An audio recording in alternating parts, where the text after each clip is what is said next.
So, we're next going to talk about Elder Suarez. He attended a religious freedom summit in Washington, D.C. Now, this religious freedom summit has been going on in Washington, D.C. for a couple of days earlier this week, and there were lots of general authorities who have attended this summit, and it was kind of a really big deal. There has been a lot of coverage on it on the Church News website.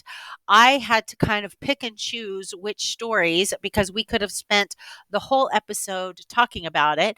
But I picked Elder Suarez because his talk kind of encompasses everything that they were discussing at this summit. So, this summit was made up of different religious leaders from around the country and around the world.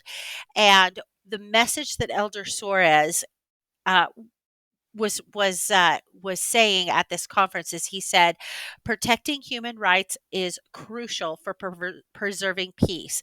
As religious, government, and community leaders, it is our responsibility to strongly support the protection of human rights worldwide. And he goes on to talk about at any discussion of how to treat one another must begin with human dignity. And he defined human dignity as the foundation of all human rights. And then this was my favorite quote. He said, societies thrive when both law and culture recognize, respect, and protect the inherent value of every person. Dignity is a universal birthright. Everyone has dignity simply by being human, regardless of religion, race, gender, and nationality. While cultural and religious differences enrich our shared humanity, they do not affect our dignity. And he says those universal human rights are life, liberty, security, equal protection under the law, freedom of thought, speech, and religion. And Wow. super super powerful, and it is hard for me to not contrast what he is saying in this speech with what we see is currently happening in government in the United States of America. Yeah. Yeah, that was where my wow came from. I mean, I can't speak too much about it. I'm a spectator in all of this, Yes. and that is a very different message to the message that I am seeing displayed in the world news right now that's coming from the e- United States. Let's just say that.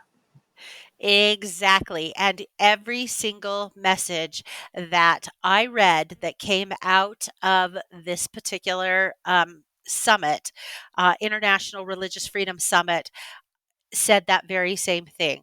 We need to protect human rights, and that is crucial for protecting peace, and that is crucial for everybody having religious freedom, and that religious freedom is just like what we talk about in our articles of faith. We believe in being able to worship as how we want to worship, and we believe that everybody else should have the right to worship as they want to worship. And so anyway, yeah, it is. It's very different than like just like what you said, what's being played out in the news, and it makes me wonder. And again, maybe they don't even spend much time talking about this when the Quorum of the 12 has their weekly meetings. w- is is there a discussion of what is going on in America, or we are just such a worldwide church? They're like, yeah, we can't control that. Let's focus on how we can serve people, serve our members, and serve the world community, especially those that are in very difficult circumstances where their human dignity right now is not being respected by the government in the country in which they live in. Yeah, I mean, I could see the conversation, I could see it happening either way. I would hope that they are discussing what's happening in the US at the moment, because I think if they're not, they're pretty much the only people who aren't discussing it. So I'd be surprised. But on the other hand, you're right, it is a global church, so maybe they're Yeah, focusing their efforts globally. We can only speculate. We are not a fly on the wall in their weekly meetings, it's but it'll be very true. interesting to be, right? Yes, yes, it would be.